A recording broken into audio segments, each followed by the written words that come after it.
Sa isang mundong tigmak ng dugo at karahasan, ang batas ay simple lang, ang mahina ay pagkain ng mga malalakas. Sa gubat na ito, tanging ang may kapangyarihan ang nabubuhay. Sa dilim, isang tila inosenteng usa ang mapayapang nanginginain. Lingid sa kaalaman nito, ang kanyang huling oras ay dumating na. Dahil nakatutok na ang mata ng kamatayan sa kanya. Mula sa mga anino, ang ating bida ay tahimik na nag-aabang, habang ang kanyang kasama ay bumubulong ng taktika. Banat na banat ang pisi ng kanyang pana, ang bawat kalamnan ay sumisigaw ng purong puwersa para sa isang perfect shot. Sa hudyat ng kasama, pinakawalan niya ang palaso na tila kidlat na hahagupit sa walang laban na hayop. Ngunit, sablay, isang malakas na lagutok ang umalingaw-ngaw, at ang usa ay mabilis na naglaho. Sa inis, napasigaw na lang ang matandang hunter, Johan. Lumabas si Johan na may pilit ng ngiti, hawak ang nasirang sandata, habang ang kanyang master ay puputok na sa galit. Depensa ni Johan, marupok ang gamit. Pero ganti ng master, bagong bili lang yon noong nakaraang linggo. Halos maluha ang matanda sa frustration. Bakit daw ba kasi nagpupumilit mag-hunter ang isang dugong bughaw? Dapat daw espada ang hawak niya, hindi pana. Sa pag-ungkat ng kanyang pagkatao, natahimik si Johan. Ang kanyang mga mata ay nagdilim sa seryosong alaala. Sagot niya, hindi nakakabusog ang pagiging espadahan kung walang gera. Sang-ayon naman ang master sa usapang pera, kaya lumipat sila ng pwesto. Sa isip ng ating bida, sa bulok na mundong ito, salapi lang ang tanging sandata para mabuhay.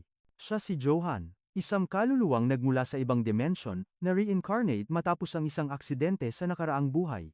Kahit ipinanganak na noble, siya ang dulo ng kedena, walang mamanahin at walang kapangyarihan. Balik sa kasalukuyan, biglang nanigas ang kanyang kasama. Sa harap nila, isang hukbo ng mga gutom na lobo ang lumitaw. Sumugod ang mga halimaw na may naglalaway na pangil. Ang matandang hunter, nilamon ng takot at tumakbo palayo, iniwan si Johan sa ere. Pero ang ating bida, kalmado pa sa lawa. Sinimulan niyang analisahin ang kalupitan ng mundong kanyang kinalalagyan. Ang lugar na ito ay hindi fairy tale. Ito ay isang madugo at makatotohanang impyerno ng medieval era. Ang lagim ay sadyang napakatindi, na tila pati ang mga kaluluwa ng yumao ay hindi matatahimik sa lupang ito. Nagtataka ang kasama kung galing ba sa nayon ang mga bangkay, pero para kay Johan walang kasiguraduhan sa gubat ng kamatayan. Buo ang loob niyang idineklara, dito, ang mahihina ay nagdarasal na lang na huwag silang gawing pulutan, at naikuyom niya ang kanyang kamao. Hinding-hindi siya papayag na maging biktima sa larong ito. Para maiwasan ang madilim na tadhana, sumiklab ang apoy sa kanyang mga mata, pera. Kailangan ko ng sandamakmak na pera. Wala siyang cheat skill o status window tulad sa ibang kwento, kaya ang misyon niya, magpayaman hanggat kaya. Kapag may ginto, makakaalis siya sa impyernong ito. Pwede siyang maging merchant, magsasaka, o kahit hari ng sarili niyang mundo. Habang lunod sa imahinasyon ng kayamanan, tinawag siya ng master. May natuklasan itong kakaiba. Ipinakita ng hunter ang imp's grass, isang rare item na mabisang pampatigil ng pagdurugo. Walang atubili, parang agila na dumagit, hinablot ni Johan ang halaman. Ang nasa isip niya, jackpot, pera to. Sa sobrang mukhang pera ng itsura niya habang nagpapasalamat, natulala na lang ang kanyang kasama. Maya-maya, itinuro ni Johan ang isang pouch sa lupa. Master, nahulog niyo yata ang wallet niyo? Pinulot niya ito, pero umiling ang hunter. Imposible raw, dahil walang ibang tao ang nangangahas pumasok sa ganito kalalim na gubat. Biglang namutla ang matanda, nanlaki ang mata sa takot. Isang nakakabinging tunog ang bumasag sa katahimikan mula sa dilim, isang sigaw ng matinding desperasyon ang umalingaw-ngaw. May humihingi ng saklolo habang tumatakbo ng walang direksyon. Halo-halo ang hiyaw ng tao at ang ungol ng mga halimaw. Napatingin si Johan at ang kasama sa pinanggalingan ng ingay. At doon nila nakita, isang batang babae, nakasiksik sa taas ng puno, pinalilibutan ng mga uhaw na lobo. Kilala siya ng master. Si Del, ang anak ni Robert. Pero bakit nasa gitna ng panganib ang isang paslit, ang mga lobo ay hindi pangkaraniwan. Mas malaki, mas mabagsik, at handang pumatay anumang oras. Nanginginig sa takot, gusto nang umatras ng hunter. Hindi natin kaya to, kailangan natin ng reinforcements. Pero pinigil siya ni Johan. Imbis na tumakbo, humakbang pasulong ang bida, bagay na ikinagulat ng matanda. Sigaw ni Joseph, baliw ka na ba? Pagkain tayo ng mga yan, pero kalmado lang na sumagot ang binata. Ang plano, siya ang magiging pain para mailigtas ang bata. Hindi makapaniwala ang hunter isang noble, magpapakabayani para sa commoner. Pero, may tuso at makamandag na ngiti sa labi ni Johan. Hindi ito kabayanihan, ito ay negosyo. Bilang niya ay 10 lobo. Sa utak niya, hindi ito panganib, kundi 10 sako ng ginto mula sa mga balat na ibebenta niya. Nakangisi ng nakakakilabot, humanda na ang binata na harapin ang kanyang mga gintong pangkabuhayan. Gulat na gulat ang kanyang kasama sa nakikita, tila ba nawawala sa sarili at hindi maunawaan ang ikinikilos ng binata. Walang ano-ano'y hinugot ng bida ang kanyang espada sa isang sadyang maling postura, bagay na agad pinuna ni Joseph. Walang inaksayang sandali, sumugod ang mga halimaw. Ngunit gumalaw ang binata na kasing bilis ng kidlat upang salubungin ang atake. Nasangga niya ang unang lobo gamit ang talim ng espada, pilit na pinipigil ang mabangis na pagsugod ng nilalang. Bumaon ang pangil ng halimaw sa bakal, determinado itong durugin ang sandata gamit ang puwersa ng panga nito at ayaw bumitaw. Isang nakabibinging tunog ang umalingaw-ngaw na basag ang espada sa pira-piraso bago pa man makagalaw ang bida. Mula sa gilid, isa pang halimaw ang sumunggab, nakabuka ang bibig para sa isang nakamamatay na kagat. Sa gitna ng madugong labanan, tuluyan ang napalibutan ng mga mababangis na hayop ang binata sa isang brutal na eksena. Napasigaw na lamang si Joseph sa takot at kawalan ng pag-asa. Samantala, sa ibang dako naman, iba ang ihip ng hangin. Sa teritoryo ng AIDS, isang marangyang inspeksyon ang isinasagawa ng pamilyang Maharlika sa baryo ng Baltroden. Nanginginig sa takot ang mga dukha, nakayuko ang mga ulo sa harap ng kapangyarihan. Sa pagdaan ng prosesyon, mahigpit na niyakap ng isang matanda ang bata upang ilayo ang mata nito sa kalupitan ng mundo. Maarteng nagreklamo ang isa sa mga asawa na si Madam Ites, nandidiri sa amoy ng mga hampas lupang nakapaligid sa kanila. Si Philip Itz, ang panganay na anak, ay tahimik lang na nagmamasid na tila bato ang puso at walang pakialam, pati ang Panginoong Jason ay nasusuka sa lugar. Nang malaman niyang wala si Johan, nag-alok si Philip na magpadala ng sundalo upang hanapin ito. Sumabog ang galit ni Jason na parang bulkan nang mabalitaan ang pagliban ng kanyang bunsong anak. Sa gitna ng inspeksyon, isinigaw niyang wala siyang pakialam kay Johan kahit matulad pa ito sa malagim na sinapit ng ina nito. Puno ng pandidiri at paghamak, patuloy na isinumpa at inalipusta ng ama ang sarili niyang kadugo. Biglang pinatigil ni Jason ang kabayo nang mapansin ang isang dambuhalang bunto ng dayami sa bukana ng baryo. Nang tanungin kung ano ito, lumuhod ang isang magsasaka at nagmakaawa bago magpaliwanag sa sitwasyon. Tinakpan daw nila ang mga gamit sa pagsasanay ni Johan dahil sa sobrang kapangitan nito sa paningin. Tumawa lang nang may pangungutya si Jason, tinawag na kawawang insekto ang anak habang nakatingin sa dayami. Ngunit habang tinititigan ito, unti-unting nagbago ang kanyang ekspresyon nang makita ang nakatago sa ilalim. Sa ilalim ng dayami, tumambad ang mga troso na tadtad ng mal. Sa madilim na gubat, tila tapos na ang lahat para kay Johan habang walang awang nilalapas siya ng mga uhaw na lobo. Handa na sanang tapusin ng isang halimaw ang buhay niya, nang bigla itong natigilan na parabang may naramdamang nakakakilabot na aura. Mahigpit na hinawakan ni Johan ang panga ng lobo at ngumisi hindi espada ang tunay na estilo ng kanyang pakikipaglaban. Gamit ang dambuhalang lakas, inihagis niya ang halimaw palayo na tila basahan lang, dahilan para manginig sa takot ang buong kawan. Ngumisi ang bida na parang demonyo, handa nang magwala dahil sa paningin niya, ang mga lobong ito ay pera na lang. Alam niyang sa mundong ito, matira ang matibay. Para hindi maging pagkain, kailangan ng salapi, at para makuha yon. Habang sumusugod ang mga kalaban, ikinuyom niya ang kanyang kamao, handang ipakita ang tunay na bangis ng kanyang pakikipaglaban. Ang kailangan niya ay lakas na kayang dumurog ng bato, lakas na lampas sa kakayahan ng isang ordinaryong tao. Nanlaki ang mga mata ni Joseph, hindi makapaniwala at hindi maunawaan ang milagrong nasasaksihan sa kanyang harapan. Isang solidong suntok ang dumapo sa mukha ng lobo, ni hindi ito nakagalaw sa bilis ng pangyayari. Sa tindi ng impact, tumilapon ang iba pang mga halimaw, sinakal niya ang isa pa, ipinapamalas ang lakas na nakakakilabot tignan. Sa isang mabilis at brutal na eksena, winasak niya ang depensa ng kalaban gamit ang huling dagok na nagpatapos dito. Bumagsak na walang buhay ang katawan ng lobo, habang si Joseph ay tulalang nakamasid sa malayo. Hindi maubos maisip ng veteranong hunter kung saan nanggaling ang ganoong klaseng halimaw na lakas. Nakangiti si Johan sa gitna ng mga bangkay, nag-iimahinasyon na sa bundok ng ginto na makukuha niya mula sa mga balat nito. Ngunit sa likod ng tagumpay ay ang mapait na nakaraan bata pa lang, mulat na siya sa lupit ng mundong ito. Walang humpay na pang-aapi ang inabot niya sa kanyang mga kapatid, tinatawag siyang bastardo at ipinamumukha ang kawalan niya ng ina. Dahil sa kanilang mataas na ranggo, ginawa siyang laruan at binubugbog kapag gusto nilang magpasikat. Habang nakadapa sa lupa noon, napagtanto ng batang Johan na walang puwang ang awa sa mundong ito, at walang sasagip sa kanya. Naintindihan niyang sarili lang niya ang kanyang kakampi, kaya't binuo niya ang plano kung paano mangingibabaw sa malupit na panahong ito. Sa kabutihang palad, may itinatagong alas ang ating bida na walang kapares, ang karunungan mula sa kanyang nakaraang buhay, taglay ng kanyang isipan ang talino at estratehiya na hindi kayang abutin ng mga tao sa panahong ito. Kaya naman, ginamit niya ang lahat ng ito bilang sandata, simula sa isang training na sadyang matindi at walang humpay. Naghanda rin ang binata ng diet na puno ng superfoods, na ikinagulat at ikinamangha ng sinumang makakita sa kanyang kinakain. Bumuo siya ng routine based sa modern science at pinahasa ang kanyang martial arts. Ilang taon ng dugo at pawis ang kanyang inalay para sa lakas na ito. Matapos ang mahabang panahon, ang mas matikas na Johan ay kayang-kaya ng wasakin ng puno sa isang suntok lamang, bakas sa kanyang mukha ang dedikasyon at ang bunga ng walang katapusang pagsasanay. Sadyang napakalakas ng puwersa ng kanyang mga tira, halos bunutin na niya ang buong puno mula sa lupa. Bawat ensayo, lalong humahalimaw ang kanyang lakas.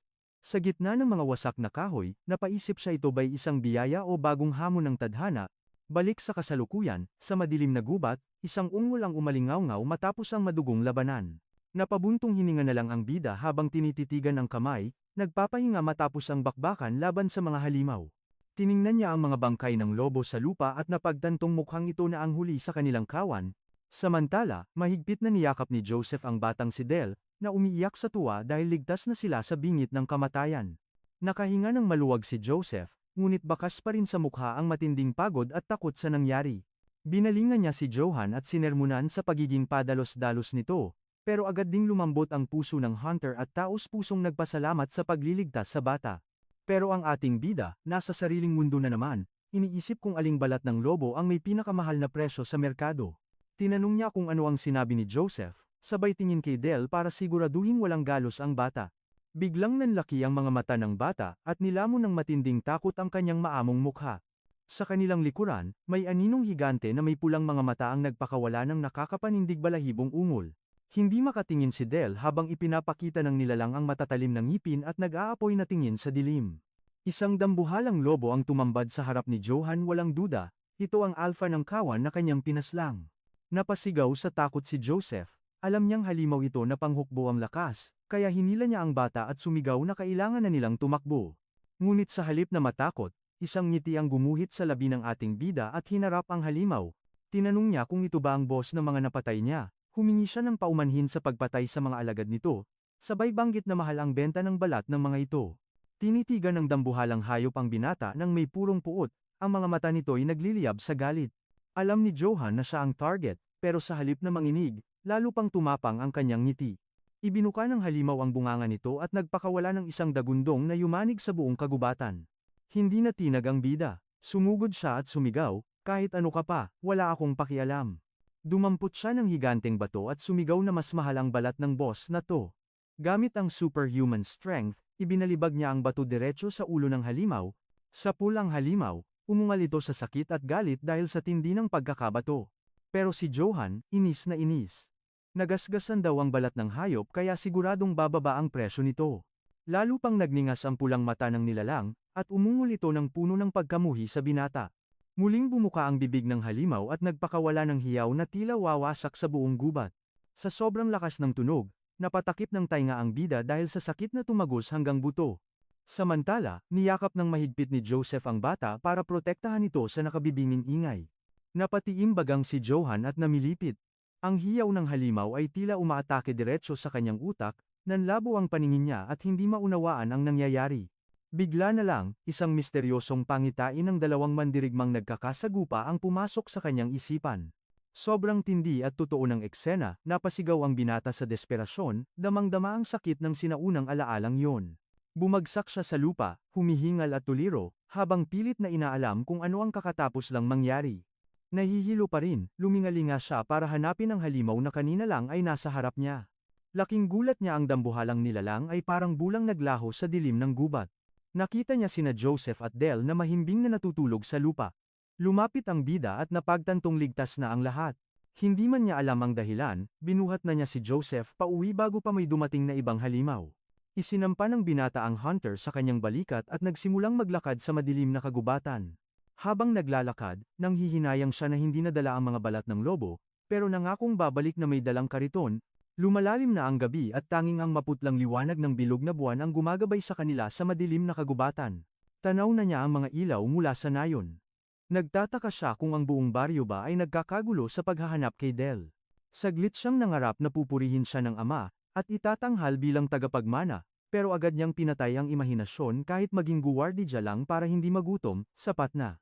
Ngunit habang papalapit sa nayon, nanigas siya sa kaniyang kinatatayuan, iba ang aura at bigat ng paligid. Mula sa dilim, sumabog ang liwanag ng mga sulok. Isang malaking grupo ng mga tao ang nag-aabang. Tumambad sa kaniya ang nakakatakot na inspection party ng pamilya, na paliligiran ng sandamakmak na sundalo at kabayo.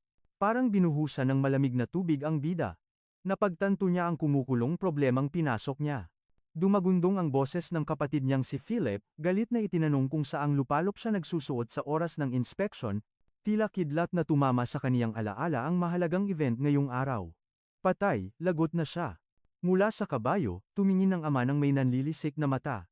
Tinawag siyang walang hiyang pasaway na puno ng dismaya. Bumaba ang lord ng teritoryo. Ang bawat hakbang ng bakal niyang bota ay yumanig sa lupa. Ibinaba ni Johan ang bata at sinubukang magpaliwanag tungkol sa emergency, pero sarado ang tenga ng ama sa mga rason. Manahimik ka, sigaw ni Jezen habang hawak ang dambuhalang palakol. Banta niyang bibiyakin ang ulo ng anak dahil sa pambabastos nito. Sa ilalim ng nagniningas na mga sulo, ramdam ang nakasakal na tensyon at nag-aalab na puot ng ama sa gitna ng gabi. Walang tigil ang panenermon at sigaw ni Philip sa nakababatang kapatid. Inakusahan siyang binabastos ang ama, huli na nang ma-realize ni Johan na nakalimutan niya ang inspeksyon dahil sa kaniyang kapabayaan. Muling umulan ng insulto mula sa ama. Tinawag siyang isip bata at walang kwentang anak sa harap ng lahat. Palapit ng palapit ang mabibigat na hakbang ng ama, amoy kamatayan ang sitwasyon, susubok sanang mga tuwiran ng bida, pero agad siyang pinatahimik bago pa makabuelo magsalita. Itinaas ni Jezen ang palakol. Dudurugin daw niya ang ulo ng aroganteng anak dahil sa pambabastos at pagbabalewala sa kaniya. Reklamo ng isip niya, halos mamatay na siya kanina sa gubat, tapos ito ang sasalubong, wala man lang reward. Pero sumilay ang isang tusong ngiti, pwede niyang baliktarin ang sitwasyon para sa kaniyang pabor. Nagsimulang maghabi ng kwento si Johan. Hindi raw siya nagliwaliw, kundi nagligtas ng buhay sa gubat. Sakto, may sumigaw sa pangalan ni Del at tumakbo palapit sa walang malay na bata. Umiiyak na niyakap ng lalaki ang anak. Pinasalamatan ng langit na ligtas ito sa kaniyang mga bisig. Humagulgol ang ama sa sobrang ginhawa dahil sa wakas, nahanap na niya ang nawawalang anak na ligtas at buhay. Sinamantala ni Johan ang pagkakataon. Pinalibutan daw sila ng mga lobo at ginampanan niya ang tungkulin bilang anak ng kabalyero para iligtas sila. Yumuko siya ng may respeto at nangakong ilalaan ang lakas para sa kaligtasan ng teritoryo. Kapalmoks na hiningi niya ang pwestong kapitan ng gwardiya, habang umuusok ang ilong ni Philip sa galit. Sa isip ng bida, pinalakpakan niya ang sarili. Napakagaling na acting at self-promotion ang ginawa niya. Pero sarkastikong humirit si Jezen, future captain daw. Nasaan ang bangkay ng mga lobo bilang ebidensya?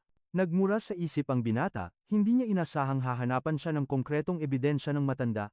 Kahit kinakabahan, pinanatili niya ang pilit ng ngiti at iginiit na nagsasabi siya ng totoo sa harap nila. Dinagdagan pa niya ang kasinungalingan. Nakaharap daw niya ang legendary Dark Wolf kaya nayanig ang mga tao. Nagdilim ang paningin ni Jezen, ang banggitin ng maalamat na halimaw ay insulto sa kaniyang talino. Sumabog ang galit ng ama. Pinagbantaan siyang pupunitin ng bibig dahil sa kapal ng mukhang magsinungaling ng harap-harapan. Pinawisan ng malapot si Johan, hinamon niya ng duelo ang ama para patunayan ang kaniyang galing ngayon din. Ayaw niya sanang lumaban, pero tinanggap ni Jezen ang hamon ng may nakakakilabot na ngisi. Gusto niyang makita ang galing ng anak. Iniutos ng ama na itaas ang espada. Tunay na sandata ang gagamitin, walang atrasan at posibleng may dumanak na dugo. Nanlaki ang mata ni Johan sa gulat. Hindi niya inakalang tututuhanin ang patayan sa kondisyong yun. Sinumpa niya sa isip ang ama humihingi ng laban gayong hindi naman siya tinuruan humawak ng espada noon. Sa gitna ng arena, umalingaw-ngaw ang utos ng Lord na bunutin na ang kaniyang sandata para simulan ang duelo. Ipinakita ng bida ang balibaling espada mula sa laban kanina, lalong naimbierna ang ama sa nakita. Inutusan si Philip na ipahiram ang espada nito sa kapatid, mabigat man sa loob, sumunod ang binata. Habang inaabot ang sandata, bumulong si Philip ng babala, lumuhod ka na at magmakaawa kung gusto mo pang mabuhay ngayong gabi. Subalit matigas ang paninindigan ng binata, wala siyang dapat ihingi ng tawad. Para sa kanya, ang tunay na lalaki ay hindi tumatakbo sa laban. Marahas niyang hinawi ang kapatid. Ang sagupaan sa ama ay magiging aral. Isinuot ni Jezen ang helmet hudyat na magsisimula na ang madugong tapatan. Buo ang loob ng bida. Sa pamamagitan ng kanyang angking lakas, pipilitin niyang kilalanin siya ng ama. Ito ang patunay ng kanyang halaga. Nag-aapoy ang kanyang mga mata. Nakatuon ang buong atensyon sa laban na magtatakda ng kanyang kapalaran sa pamilyang ito. Ngunit biglang nanlaki ang mga mata ng ama. Ang gulat ay gumuhit sa kanyang mukha na parang nakakita ng multo. Isang nakakapanindig balahibong pulang aura ang bumalot sa espada ni Johan. Napaisip si Jezen anong klaseng kapangyarihan ito. Sumugod ang binata nang walang takot. Ang kanyang espada ay bumangga sa palakol ng ama. Sa tindi ng impact, nagsimulang mabitak ang talim ng sandata ni Jezen. Ang puwersa ng tama ay dumaloy hanggang sa katawan ng Lord ng teritoryo, napadain siya sa sakit dahil sa bigat ng atake. Yumanig ang paligid sa tindi ng banggaan. Kitang-kita ang halimaw na lakas na pinakawalan ng bida laban sa sariling ama. Tumalsik pa atras si Jezen. Subalit ibinaon niya ang mga paa sa lupa upang hindi tuluyang liparin ng hangin. Nagngangalit ang kanyang mga ngipin, hindi niya matanggap ang kapangahasan ng bunsong anak, ang kanyang galit ay sumabog. Sa sobrang puot, itinaas niya ang palakol. Isinigaw niya na ang anak ay walang kwenta at palamunin lamang. Sapul si Johan sa brutal na atake. Parang kidlat na gumapang ang sakit sa bawat himaymay ng kanyang laman. Napatulala ang mga kapatid, seryoso ang ama na tapusin ang binata, ibinunyag ng patriarka, sadyang hindi niya tinuruan ang anak dahil basura ito sa kanyang paningin. Walang tigil ang pang-aalipusta. Kahit anong gawin ni Johan, hinding-hindi niya malalampasan ang kanyang ama. Tuluyan ang nabaliw si Jezen, ang lupain ay kanya lamang at walang sino man ang makakaagaw nito mula sa kanyang mga kamay. Duguan at hilo, nagtaka si Johan kung lasing ba ang ama. Ngunit napagtanto niya ang dugong umaagos sa kanyang mata ang nagpapalabo sa mundo. Biglang umalingaw-ngaw ang sigaw ni Philip. Tinawag niya ang nakababata, ng kapatid na puno ng pag-aalala. Nagulat ang bida sa narinig, bakit may takot sa tinig ng kapatid? Inangat niya ang duguan niyang mukha, kahit dehado, matalim pa rin siyang tumitig sa ama hindi pa tapos ang laban. Ang mga taga-baryo ay nasindak sa kanilang nasaksihan. Nanigas sila sa kinatatayuan, walang magawa kundi manood sa lagim. Gamit ang huling patak ng lakas, sinalag ni Johan ang palakol gamit ang natitirang piraso ng kanyang espada. Nag-uumpugan ang lakas. Nagliliparan ang mga kislap ng apoy habang nagpapaligsahan ang dalawa sa gitna ng arena. Ngunit sumuko na ang espada ng binata. Nadurog ito ng tuluyan, iniwan siyang walang sandata at walang laban. Napaluhod sa lupa ang bida, sa tabi ng mga pira-pirasong bakal, mapait niyang tinanggap ang pagkatalo. Lumapit si Jezen na parang hari, alamin mo ang lugar mo, ang banta niya. Huwag mo akong susubukan kailanman. May halong kamatayan ang kanyang tingin. Sa susunod, dudurugin na niya ang ulo nito. Tumalikod ang Lord, iniwan ang anak sa kahihiyan. Nag-iisa sa gitna ng arena si Johan. Ang mga mata ng madla ay nakatuon sa kanya, hindi humahanga, kundi naaawa. Sa isang sulok, may mga bumulong. Ang ginawa ni Jezen ay labis na kalupitan at walang katarungan. Sa loob ng simbahan, hindi mapakali ang isang blondeng lalaki. Galit siya sa hindi makataong pagtrato sa binata. Giit ni Father Valberg, ang isang kabalyero ay dapat may dangal, anong klaseng ama ang gagawa ng ganoon sa sariling kadugo? Habang ginagamot, pilit nang umiti si Johan. Ayos lang ako, aniya, ang mahalaga, buhay pa siya. Hindi pa rin makapaniwala ang pari. Naka-full armor si Jezen at malamang ay langu sa alak habang nakikipaglaban. Napabuntong hininga ang bida. Aminado siyang mahina at walang alam sa espada. Ngunit pinalakas ni Valberg ang loob niya, veterano sa digmaan ang kanyang ama. Ibinida ng pari ang isang kabalyero mula sa kabilang lupain.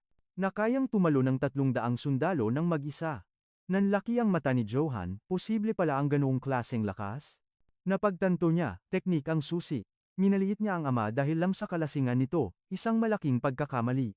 Nang mabanggit ng binata ang tungkol sa Black Wolf, namutla si Father Valberg, ang gulat ay napalitan ng matinding takot. Mahigpit niyang hinawakan sa balikat si Johan. Totoo ba? Ang nanginginig na tanong. Nakita mo ang maalamat na halimaw sa gubat? Tumango ang bida, maging sila Joseph at Del ay saksi sa halimaw bago sila nawala ng malay. Halos himatayin ang pari sa gulat. Agad siyang lumuhod at nagdasal, nagpapasalamat sa Diyos sa isang milagro. Litong-lito ang binata. Kumuha si Valberg ng lumang libro sa estante upang ipakita ang isang katotohanang matagal nang nakubli. Binuksan niya ang aklat. Ang mga Black Wolf ay isang malaking bawal sa rehiyong ito mula pa noong sinaunang panahon. Sa pahina, may larawan ng lobo na may tangay na bangkay, isang eksenang macabre. Para sa simbahan, sila ay hudyat ng pagkagunaw at kamatayan. Ayon sa mga alamat, saan man sila magpakita, dala nila ay pighati at kawalan sa sangkatauhan. Nabalot ng katahimikan si Johan habang malalim na pinagninilayan ang madilim na kahulugan ng mga itim na lobo. Bagamat may pag-aalinlangan, sumagi sa isip niya na baka babala ito sa parating na sagupaan laban sa kanyang sariling ama, isang hinalang sinang ayunan ng pari. Ngunit isang mahinahong ngiti ang isinukli ng pari. Huwag daw siyang mabahala, sapagkat ang mga kwento tungkol sa lobo ay pawang mga lumang alamat lamang. Buwang paniniwala nito na kakampihan siya ng may kapal dahil sa kanyang busilak na puso at pag-uuna sa kapakanan ng iba. Napakamot na lang ng ulo at pilit na ngumiti ang bida. Talaga bang isa siyang mabuting tao gaya ng iniisip ni Father Valberg? Sa kanyang isipan, inamin niyang ang tanging mahalaga lang sa kanya ay ang magkamal ng limpak-limpak na salapi para sa marangyang buhay. Samantala, sa lupain ng Brits, isang impyerno ang kasalukuyang nagaganap. Sa gitna ng naglalagablab na apoy at makapal na usok, umalingaw-ngaw ang nakaririnding hiyaw ng mga taong nagmamakaawa para sa kanilang buhay. Mahigpit na niyakap ng isang ina ang kanyang anak, ang kanyang tinig ay basag sa desperasyong humingi ng saklolo. Sa rurok ng takot at pagkasindak, binaliwala ang kanilang pagsusumamo. Isang malagim na kapalaran ang nakaambang dumapo sa mag-inang walang kalaban-laban. Sa isang iglap ng karahasan, walang awang winakasan ang kanilang buhay nang walang kahit katiting na habag. Bumagsak sa lupa ang walang buhay na kamay ng biktima, isang tahimik na saksi sa madugong katapusan ng gabing iyon. Nagkwentuhan ang dalawang kawal habang pinagmamasdan ang lagim. Bakit pa raw tumatakbo ang mga daga kung kamatayan din naman ang hantungan? Walang bahid ng pagsisisi sa kanilang mga mata. Walang atubiling tinambak ng mga mersenaryo ang mga bangkay, handang tupukin ang lahat ng ebidensya ng kanilang karumal-dumal na krimen. Hindi sila natitinag sa kalupitan. Para sa kanila, isa lamang itong trabahong babayaran ng ginto. Sa harap ng nagliliyab na tarangkahan, lumuhod ang isang kawal bilang pagpupugay sa isang nakatatakot at misteryosong nilalang. Inulat niya sa kanyang pinunong si Karamov na tapos na ang misyon, sabay abot sa singsing na sagisag ng pamilya Brits. Masuring hinawakan ng misteryosong lalaki ang singsing, ang huling alaala ng maharlikang angkan na tuluyan ng binura sa mapa gabing iyon. Sa isang mahigpit na pagkuyom, dinurog niya ang singsing habang binabanggit ang pangalan ng mga Brits ng may halong pandidiri. Reklamo niya, mataas ang inaasahan niya sa mga ito, ngunit ni hindi man lang daw sila tumagal ng dalawang atake. Nagpakilala si Karamov bilang espada ng banal na imperyo at ang kamay na nagpapatupad sa kalooban ng emperador. Siya rin ang seal collector na inatasang parusahan ang lahat ng tiwaling maharlika ayon sa utos ng kanyang kamahalan. Nangako ang mandirigma ng walang hanggang ginto at karangalan sa sinumang papanig sa emperador. Sa isang kumpas ng kamay, iniutos niyang wasakin ang lahat ng walang itinitirang buhay. Ngumisi ang kanyang mga sundalong may pulang mata at kalasag ng lobo. Ang susunod na target, ang lupain ng 8th Estate. Muling nagbalik ang diwa sa kakaibang bisyo ng bida, kung saan nagpapatuloy ang marahas at madugong sagupaan ng dalawang mandirigma. Walang kahirap-hirap na sinangga ng misteryosong kabalyero ang atake, sabay tapon ng tinging puno ng paghamak sa kanyang kalaban. Halatang nasa ibang antas ang lakas at husay sa pakikipaglaban ng mandirigmang nakabaluti ng itim kumpara sa kanyang katunggali. Sa isang mabilis at pulidong galaw, tumalsik sa ere ang espada ng kalaban, naiwan siyang walang depensa habang inihahanda ng kabalyero ang huling hataw. Sa isang iglap, mabilis at brutal na humiwalay ang ulo ng mandirigma mula sa kanyang katawan, bumagsak ang bangkay sa lupa at sumabog ang dugo sa bawat sulok ng arena ng labanan, gumulong ang helmet sa sahig, hudyat ng malungkot at kalunos-lunos na wakas ng engkwentrong iyon. Mula sa helmet, tumambad ang isang pamilyar na mukha na ikinagimbal ng lahat. Ang mandirigmang nalagutan ng hininga, ay walang iba kundi ang bida mismo. Napabalikwas ng bangon si Johan. Isang sigaw ng takot ang kumawala sa kanyang bibig habang naliligo sa sariling pawis. Sinubukan niyang pakalmahin ang sarili. Nang mapagtantong bangungot lang ang lahat, napahawak siya sa noo at humugot ng malalim na hininga. Ngunit bakas pa rin sa kanyang panginginig ang tindi ng takot na dulot ng masamang panaginip. Mula nang makaharap niya ang itim na lobo, araw-araw na siyang dinadalaw ng parehong bangungot. Hindi siya mapakali, umaalingaw-ngaw sa isip niya ang babala ng pari na ang itim na lobo ay hudyat ng kamalasan at kamatayan. Ang imahe ng halimaw sa ilalim ng pulang buwan ay ayaw siyang tantanan, pilit iwinaksi ng binata ang pangamba. Alamat lang yon, kumbinsi niya sa sarili, gaya ng sinabi ng pari. Pero naalala rin niya na tinatawag itong tanda ni Demis ng simbahan, bagay na lalong nagpaigting ng kanyang kaba. Natawa na lang siya sa sarili. Wala naman akong ginawang masama sa lobong yon para malasin ang ganito, bulong niya. Biglang pumasok sa isip niya ang eksena kung saan dinurog niya ang ulo ng halimaw gamit ang isang higanting bato, at nakaramdam siya ng hiya. Napangiti siya ng alanganin. Inamin niya sa sarili na baka nga ginalit niya ng konti ang espiritu ng lobo. Ipinasiya ng binata na isantabi muna ang mga walang kwentang isipin, kailangan niyang magpalakas.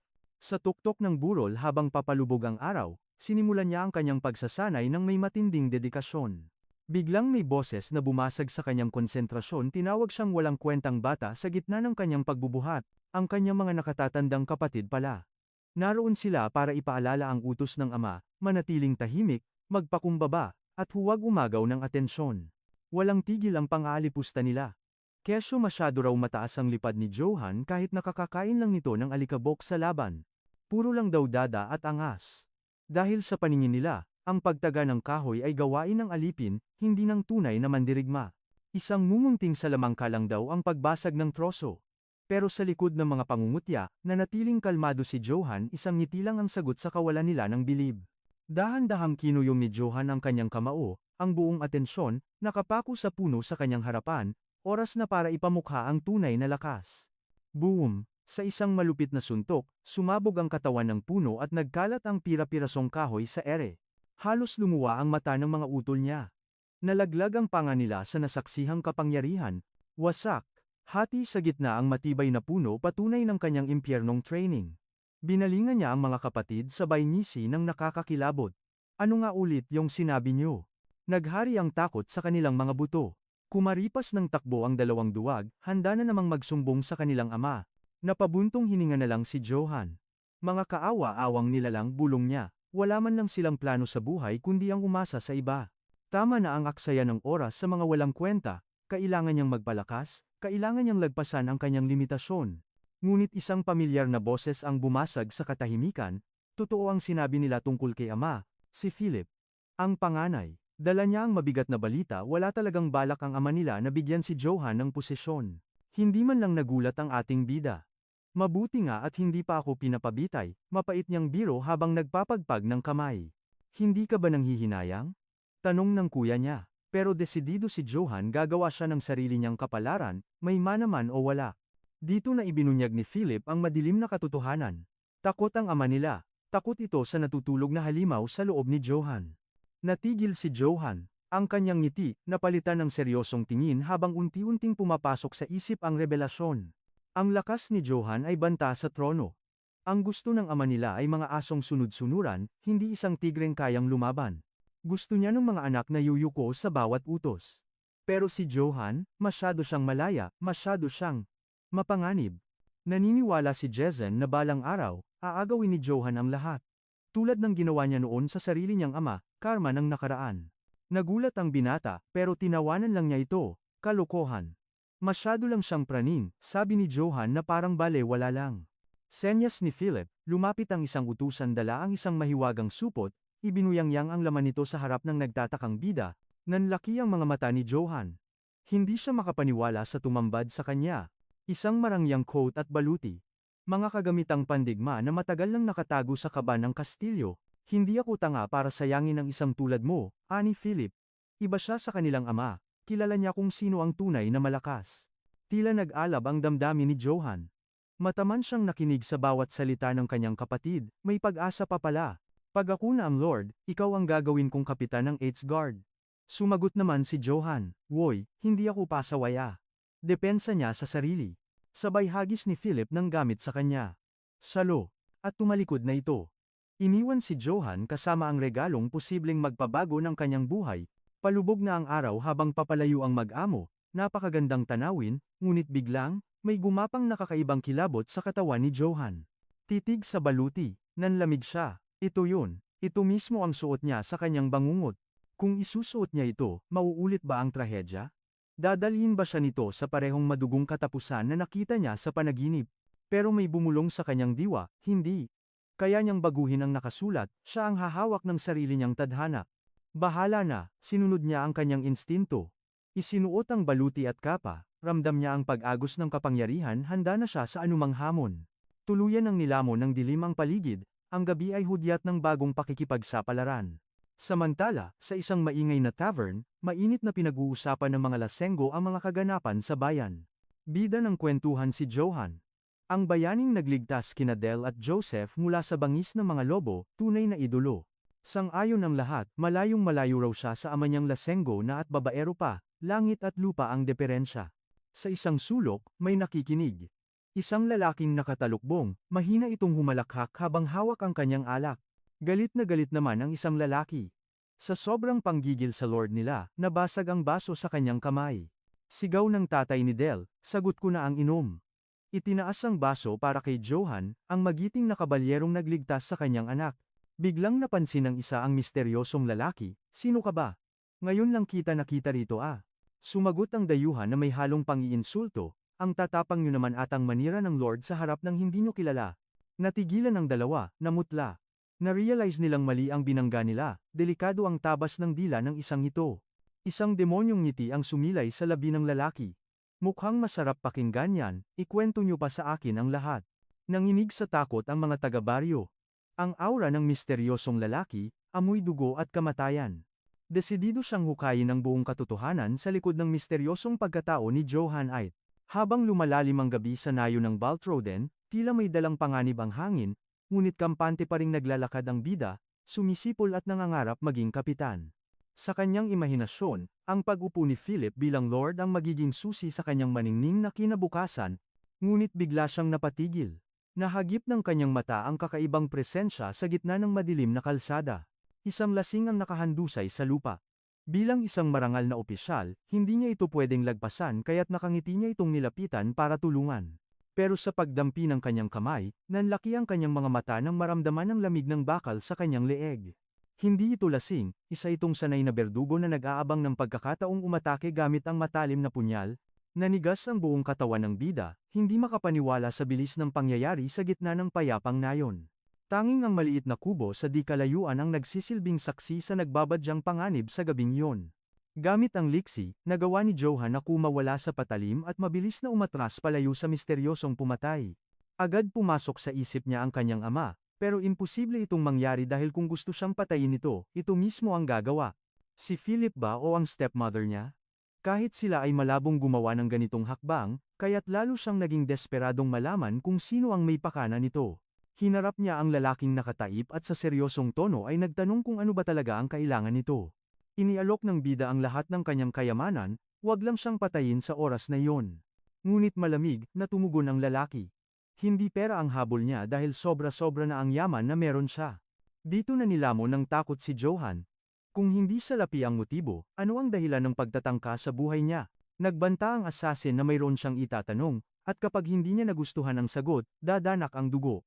Mas lalong diniin ng lalaki ang punyal na may bahid ng kung anong itim na likido sa leeg ng bida. Pinagpawisan ng malamig si Johan. Alam niyang isang maling sagot lang, katapusan na ng kanyang kwento. Bigla niyang naalala ang mga job interview sa kanyang nakaraang buhay. Kailangan niyang ibigay ang sagot na gustong marinig ng kausap. Humugot siya ng lakas ng loob habang hinihintay ang tanong ng lalaking may nakakatakot na tingin sa ilalim ng talukbong. Inilapit ng estranghero ang kanyang mukha para ibato ang katanungan na magdidikta ng buhay o kamatayan. Pinuri nito ang maganda niyang pangangatawan bago nagtanong kung totoo bang anak siya ng baboy na lord ng lupain ito. Nabigla si Jason sa narinig. Napakabigat na insulto, at nagngit-ngit ang kanyang ngipin sa galit habang nag-iisip ng isasagot para mabuhay. Sa nanginginig na tinig, sumagot siya na minsan, sa lahi ng mga baboy, may ipinapanganak na isang leon. Katahimikan. Tila tumigil ang ikot ng mundo habang hinihintay niya ang reaksyon ng berdugo. Mali ba ang sagot niya? Selyado na ba ang kamatayan niya? Ngunit biglang humalakhak ng malakas at nakakapanindig balahibo ang lalaki. Nagustuhan nito ang sagot, pero sa kabila noon, hindi pa rin siya nito balak pakawalan na lalong nagpapanik sa bida. Ngumisi ito ng nakakakilabot at sinabing simula sa sandaling ito, pag-aari na siya ng lalaki at wala nang iba pa. Tulalang-tulala ang bida. Hindi maproseso ng utak niya ang ibig sabihin ng mga binitawang salita ng estranghero. Ang lalaking ito ay walang iba kundi si Kagel. Ang kilabot na poison master ng Nissos Guild at pinakamahusay na assassin sa buong imperyo. Hinasa niya ang kanyang espada sa libu-libong misyon hanggang sa tawagin siyang venomous serpent na kinatatakutan ng lahat. Ngunit may malaking problema ang halimaw na si Kagel. Wala siyang mahanap na tagapagmana ng kanyang legendary techniques. Naghanap siya sa bawat sulok ng mundo, pero puro mahihinang insekto lang ang nakikita niya. Ang iba naman ay masyadong kinain ng prinsipyo at ayaw maging assassin. May isang kabalyero pa nang mas piniling mamatay kaysa dungisan ang kanyang dangal sa pag-aaral ng techniques ni Kagel, at dahil mabait si Kagel, agad niyang pinagbigyan ang hiling nito at pinatay ang kabalyero ng walang pag-aalinlangan. Sa gitna ng arena, mahigit 30 tagapagmana ng malalakas na pamilya ang nakatikim ng kamatayan sa kamay ng Master Assassin. Dahil sa inip, napilitan siyang humingi ng tulong sa makapangyarihang bruha ng imperyo para lutasin ang kanyang problema. Ang revelasyon ng bruha, ang hinahanap niyang disipulo ay nasa isang nakalimutang teritoryo, anak ng isang lasenggo at babaerong lord. Hindi makapaniwala si Kagel, paanong ang kanyang successor ay manggagaling sa lugar na kayang bilhin ng isang barya. Tumawa lang ang bruha at nangakong ibabalik ang bayad kapag napatunayang mali ang kanyang propesiya. Tinanggap ng assassin ang pustahan dahil alam niyang hindi pwedeng basta-basta bawiin ang bayad sa isang bruha. Wala siyang choice kundi maniwala dahil naubos na ang oras niya sa paghahanap sa wala. Pero pagdating sa teritoryo ng 8, puno pa rin siya ng pagdududa. Kapag hindi niya nagustuhan ang bata, papatayin niya ito agad-agad. Balik sa kasalukuyan, desidido na si Kagel. Wala nang atrasan, si Johan na ang itinakdang magmamana ng kanyang lakas at titulo. Isang marahas na desisyon ang inilatag ni Kagel sa harap ng binata, matutunan ang sining ng espada, o ang danasin ng kamatayan sa mismong mga kamay niya. Tila tumigil ang mundo para sa ating bida. Sa bigat ng sitwasyon, ni hindi niya mawari kung paano tutugon sa napakabigat na alok na ito. Sa gitna ng takot at pagkalito, isang nakakalukang tanong ang kanyang binitawan, pasigaw niyang inusisa kung magkano ang kailangan niyang bayaran para matuto. Agad na uminit ang ulo ni Kagel sa narinig. Pabalang niyang sinigaw na wala siyang hinihinging kahit singkong duling para sa kanyang ituturo, biglang nagbago ang ihip ng hangin. Mula sa takot, napalitan ng kislap ng salapi ang mga mata ni Johan nang malaman niyang libre ang turo ng isang master. Nagniningning ang mga mata ng binata habang sinasabing ito ang pangarap niya, ngunit seryosong babala ang ganti ni Kagel, ang kanyang espada ay para sa pagpatay, hindi para sa dangal ng isang kabalyero. Ang landas na ito ay magmamarka sa kanya bilang isang malaking kahihiyan sa kanyang angkan habang siya ay nabubuhay.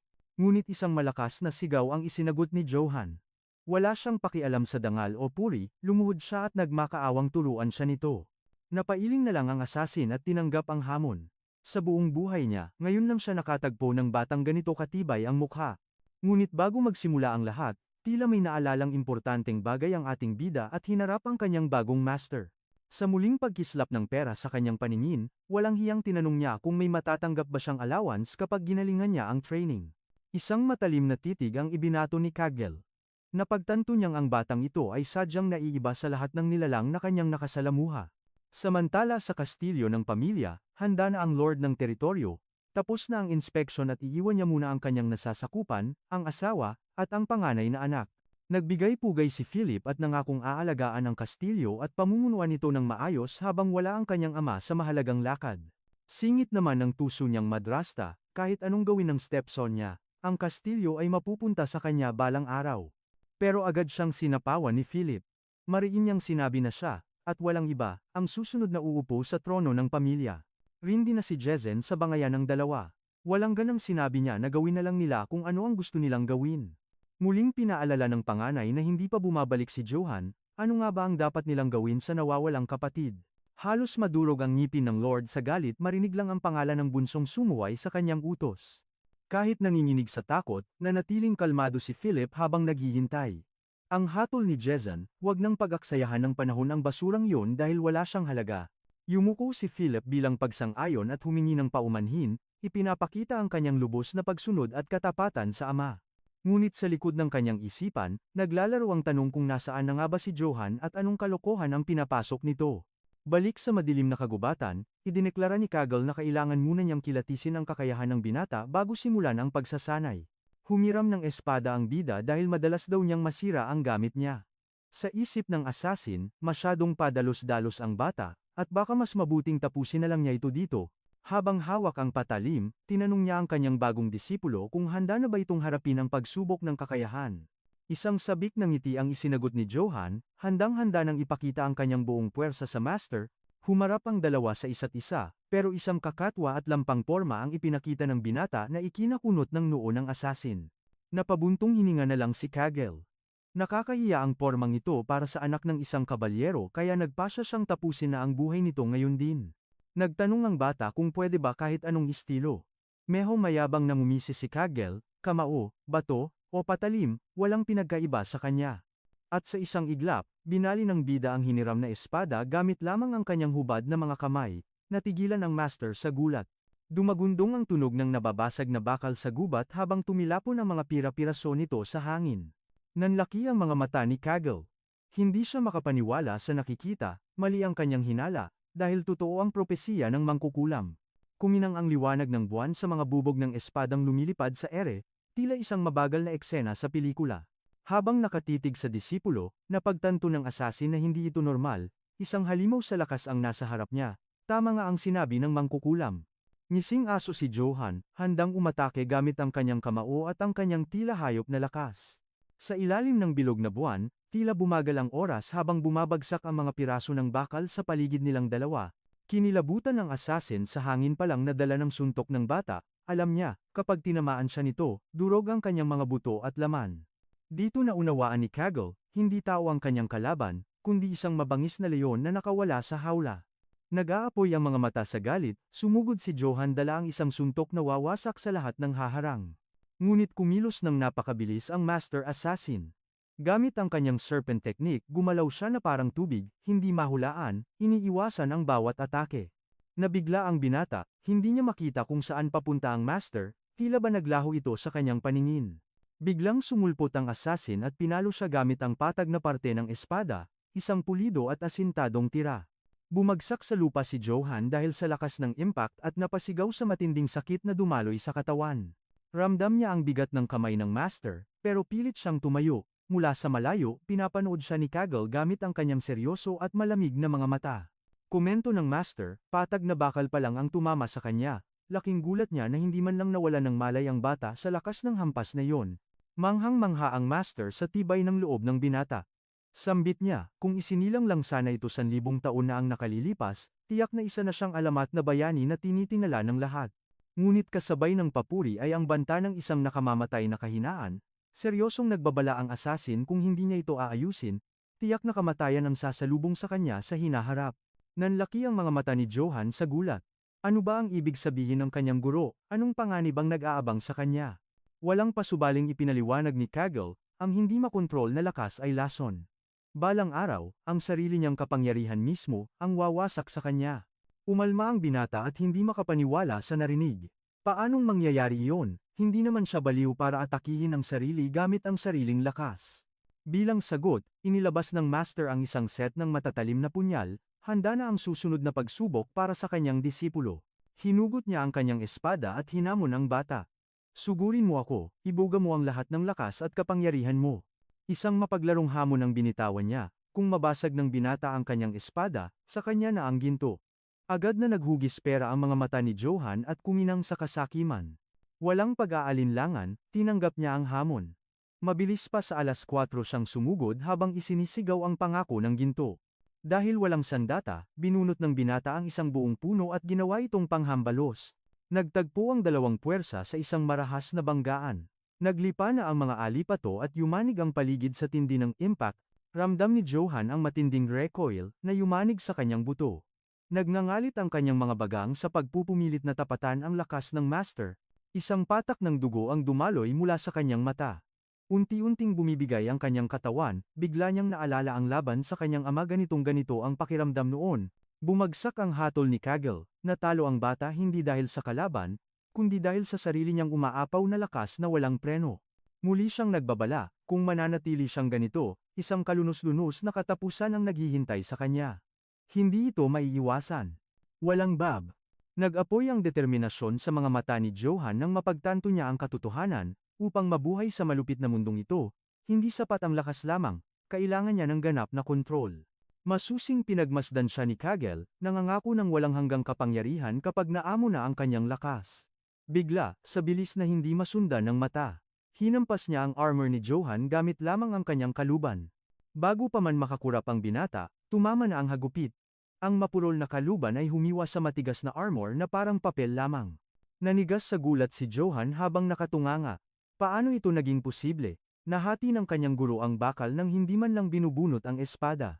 Bumasag sa katahimikan ang boses ng assassin, ang tunay na husay, paliwanag niya. ay ang kakayahang gawing sandata ang kahit ano sa pamamagitan ng kontroladong puwersa. Gumuhit ang isang nakakapanindig balahibong ngiti sa mukha ng Master, halos hindi niya maubos maisip kung gaano kalakas na halimaw ang magiging si Johan kapag nailabas na nito ang tunay na lakas. Tama na ang dada, deklara ng Master habang nagbabago ang kanyang aura, ngayon, magsisimula na ang tunay at impyernong pagsasanay. Nagbabala siya na kamatayan ang maaaring maging kapalit ng leksyon. Sa tinging parang isang mandaragit, hinamon niya ang disipulo, handa ka bang itaya ang iyong buhay sa hamong ito? Takot, wala nito sa kanyang katawan. Ngumisi si Johan na may kumpiyansa. Ipinanganak akong handa, matapang niyang sagot. Samantala, sa 8 Castle, patuloy ang takbo ng tadhana. Walang kamalay-malay ang lahat sa alamat na binubuo sa di kalayuan, habang isang nakabalabal na figura ang nagmamasid sa kilos ng nayon, si Johan naman ay tinutulak sa kanyang hangganan, bugbog sarado sa ilalim ng malupit na pagtuturo ng asasin. Akala niya ay napipigilan na niya ang sarili, ngunit ang pagkontrol sa bagyo sa kanyang loob ay mas mahirap pa sa inaasahan. Ang kanyang lakas ay tila mabangis na hayop na ayaw magpaamo. Biglang nalipat ang kanyang atensyon. Isang kakaibang eksena sa gitna ng patio ng kastilyo ang humatak sa kanyang paningin na parang batubalani. Doon, nakatayo na parang mga estatwa ng digmaan, isang iskwad ng mga sundalong duwende, nakasuot ng kumikinang na armor at may hawak na mga kalasag sa harap ng tarangkahan. Tulak ng kuryosidad, lumapit ang bida upang magtanong. Ngunit hinarang siya ng isang guwardidya at pinagbawalan siyang dumaan. Rumuhit ang inis sa mukha ni Johan at kinuwestiyon ang awtoridad nito. Ngumisi lang ang sundalo ng may kayabangan handang ibunyag ang bigat ng kanilang pangalan. Kami ang Wolves of Akitin, pagmamalaki niya. Ang mercenaryong guild na direktang nagsisilbi sa kamahalan. Ang salitang mersenaryo ay musika sa pandinig ni Johan. Naglaho ang kanyang inis at napalitan ng interes, at ang bayad, tanong niya, nanlalaki ang mata sa kasabikan. Humalakhak ang mga sundalo sa tanong niya, 2 gintong barya kada trabaho, pagyayabang nila, higit pa sa kinikita ng isang kapitan sa isang buwan. Hinggil ito sa husay, hindi sa laki ng kalamnan, dagdag pa nila. Pero hindi na nakikinig si Johan. Sumasayaw ang mga gintong barya sa kanyang mga mata habang nilalamon siya ng kasakiman at nag-iisip na magpalit ng karera. Ngunit mula sa anino, isang mabigat na tingin ang nakamasid. Isang misteryosong lalaki, balot sa nagniningning na gintong armor, ang tahimik na nagsusuri sa interaksyon ng binata. Bumigat ang hangin sa paglapit ng gintong figura. Bawat hakbang ay umaalingaw-ngaw ng awtoridad, isang nakapapanlupaypay na presensya ang bumabalot papalapit kay Johan. Sa refleksyon ng mga mata ni Johan, bumungad ang nakakakilabot na anyo ng mandirigma. Isang malamig na kilabot ang gumapang sa kanyang gulugod. Hindi maipaliwanag na kaba ang bumalot sa kanya, at tila may sariling isip ang kanyang kamay na agad kumapa sa hawakan ng kanyang espada. Handa na siyang umatake, na para bang kaharap niya ang kamatayan mismo. Naguguluhan ang binata bakit ganito katindi ang reaksyon ng kanyang instinct sa misteryosong lalaki. Isang matalim na sigaw mula sa Elven Knight ang bumasag sa eksena. Puno ng galit nitong sinaway ang kapangahasan niyang bumunot ng sandata sa harap ng dakilang Lord Karamov. Subalit, itinaas lamang ng misteryosong figura ang kanyang kamay. Sa mahinahong tinig, pinatigil niya ang kanyang tauhan. Nakasakay sa puting kabayo at nagniningning sa gintong baluti, tila isang bathala ng digmaan si Karamov. Ang kanyang mga mata ay nagliliyab sa kulay pula habang tinatanong kung sino ang batang may lakas ng loob na hamunin siya. Nagsimulang tumulo ang malamig na pawis ni Johan. Sa ilalim ng nakakasakal at dambuhalang aura ng kabalyero, tila hindi siya makahinga sa sobrang kaba. Sa gitna ng nagbabagang tensyon at napapalibutan ng mga kawal, nagpakilala siya bilang si Johan ng House 8. Pinipilit pakalmahin ang sarili, dahan-dahang inangat ng mandirigmang nakasuot ng gintong baluti ang kanyang kamay, handa nang ibunyag ang kanyang tunay na anyo. Inalis niya ang kanyang helmet at bumungad ang mukhang nagdulot ng matinding kilabot at pagtataka sa ating bida. Ito ay walang iba kundi si Karamov, ang kilabot na kabalyero ng Imperial Guard ng Holy Empire. Napagtanto ni Johan na kusa na lang gumalaw ang kanyang katawan, nakahawak na pala siya sa kanyang espada nang hindi man lang namamalayan. Kakaibang takot ito. Ibang-iba noong hinarap niya ang itim na lobo, o kahit noong tangkain siyang paslangin ng sarili niyang ama. Ang killing intent ni Karamov ay tila hanging nakasasakal, dahilan upang manigas ang binata sa sobrang takot. Para siyang isang kawawang kuneho na nakatitig sa mata ng isang mabangis at walang awang mandaragit, tumutulo ang malamig na pawis sa kanyang mukha habang naririnig ang boses na punong-puno ng awtoridad tila siya ay isang presang wala ng kawala. Sa isang iglap, inutusan ng Elven Knight ang bida na umalis sa kanyang dadaanan. Nanginginig ang tuhod ng binata, nilamon ng dambuhalang aura ng mandirigma. Isang kilabot ang gumapang sa kanyang gulugod, at tila naging bato siya sa sobrang shock sa presensya ng lalaking ito. Kinutya siya ng mga mersenaryo, sinasabing mag-ingat siya sa susunod kung ayaw niyang mapahamak. Tumawa ng mapakla ang isang kawal na duwende, kung may susunod pa na pagkakataon para sa duwag na yan. Isang baguhang kabalyero na si Jane ang nagtanong kung ayos lang bang iwan ang binata, ngunit ngumisi lang si Karamov. Ayaw raw niyang sirain ang magandang araw sa maliliit na bagay. Pumasok siya sa kastilyo kasama ang kanyang hukbo, at iniwan si Johan na tuliro at punong-puno ng katanungan. Nanatiling tahimik ang ating bida, malalim ang iniisip sa biglaang pagsulpot ng isang makapangyarihang kabalyero ng emperador. Halos himatayin sa gulat si Philip nang mabalitaan ang pagdating ni Karamov, kaya't nagmamadali siyang sumalubong sa bakuran ng kastilyo. Bakit nga ba napadpad ang isang bigating personalidad sa liblib na lugar na ito? Hingal na nagpakilala si Philip bilang susunod na Lord ng House 8. Biglang sumingit ang madrasta ni Johan kasama ang anak nitong si John, at walang hiyang pinuri ang kagwapuhan ng kabalyero. May kasama pang mapang-akit ng ngiti, sinabi niyang sana'y naghintay pa siya bago nagpakasal kung alam lang niyang may ganitong lalaki pala. Inimbita niya ito sa loob, ngunit tila hangin lang ang tingin ni Karamov sa kanya dedma at walang pakialam. Nainis si Philip sa kalandian ng babae, pero mas nabahala siya nang pumasok ang gintong mandirigma at walang pasubaling umupo sa trono ng Lord. Sa boses na yumanig sa buong bulwagan, nagtanong siya, "Nasaan si Jazin, ang Panginoon ng lupain ito?" Ang kapal ng mukha. Natulala na lang si Philip at ang kanyang madrasta sa kawalan ng respeto ng kabalyero. Sinubukan siyang suwayin ng batang tagapagmana, ngunit pinigilan siya ng madrasta. Wala raw masama dahil ito ang pinakadakilang kabalyero ng imperyo. Napansin ni Philip ang laro ng babae, ginagamit nito ang pagkakataon para ipasipsip ang Tsar. Dumagundong ang boses ni Karamov, "Manahimik kayo. Layuan niyo ako bago ko pa kayo maubos." Humingi siya ng alak na parang hari, at nagwikam sa loob mismo ng kastilyo niya hihintayin ang pagdating ni Lord Jason. Mahigpit ang hawak sa kanyang sandata, matiyaga niyang inaabangan ang pinuno ng House 8 para sa isang madugong singilan. Samantala, sa ilalim ng matinding pressure, pilit hinahasa ni Johan ang kanyang galing kasama ang kanyang guro. Inalis ni Karamov ang kanyang helmet, at tumambad ang isang mukhang punong-puno ng kayabangan sabik na sa darating na sagupaan. Tila pinaglalapit ng tadhana ang dalawang mandirigma, at hindi na mapipigilan ang kanilang nalalapit na pagbabanggaan. "Mag-focus ka," bulyaw ni Kagel. Halos madurog ni Johan ang kanyang ngipin sa sakit habang pilit na umiiwas sa matatalim at mabilis na atake ng kanyang master. Isang manipis na hiwa ang gumuhit sa kanyang leeg, isang patunay na kulang pa ang kanyang bilis upang umiwas. Malamig na nagbabala ang assassin, kung may lason ang patalim na yon, kanina ka pa sana bumagsak at naging bangkay. Humingi ng paumanhin ang bida, ngunit hindi maalis sa kanya ang kutob na may mali dahil sa pagdating ng mga kabalyero ng emperador sa nayon. Nakakapagtaka, bakit binabantayan ng mga dayuhang kawal ang pasukan ng kastilyong pagmamay-ari ng kanyang angkan? Seryoso ang kanyang mukha habang nag-iisip, walang lohika ang pagsasara nila ng mga tarangkahan at pagharang sa sinumang papasok, kahit pa kahina-hinala yan. Hamon ni Kagel, "Anong laban ng isang tulad mo sa sitwasyong ito?" Ibinunyag ng master ang katotohanan, si Karamov ang pinakamalakas na mandirigma sa kontinente at haligi ng imperyo. Gulat na gulat si Johan, "Mas malakas pa ba siya sa inyo, master?" Natahimik ang assassin, isang mabigat na katahimikan ang bumalot sa kanya habang malalim na nag-iisip.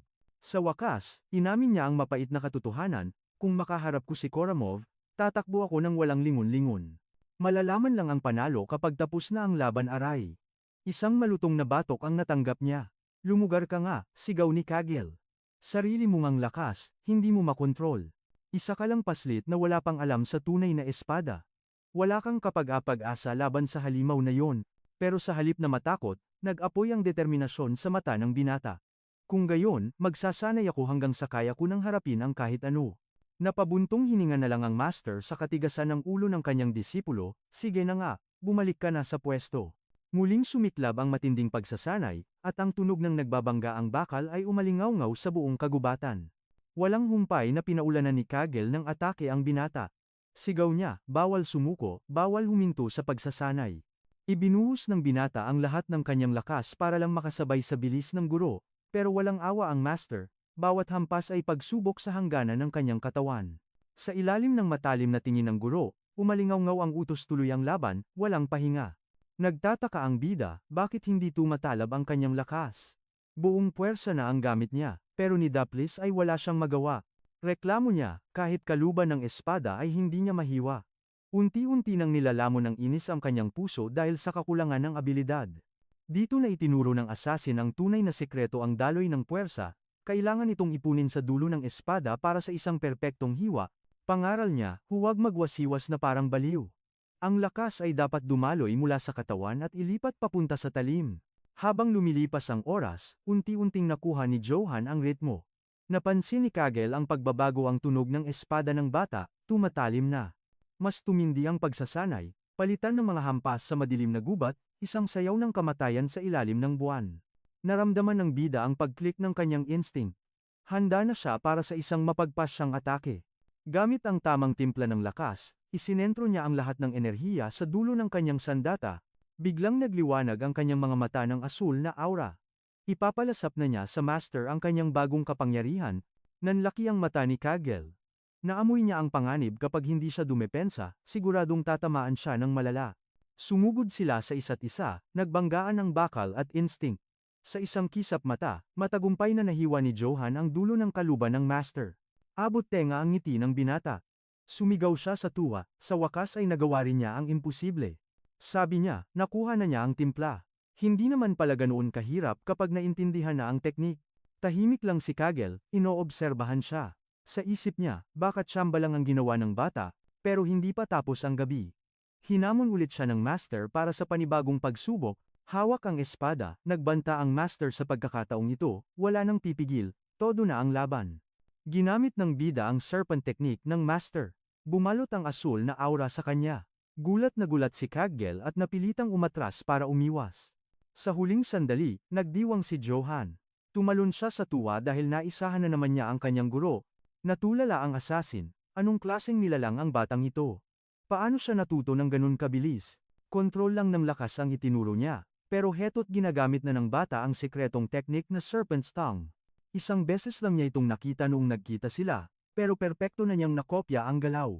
Ang mas nakakakilabot, mas pulido pa ang galaw niya kaysa sa mismong lumikha ng teknik. Nanahimik si Kagel, sinusubukang intindihin ang halimaw na talento ng kanyang disipulo.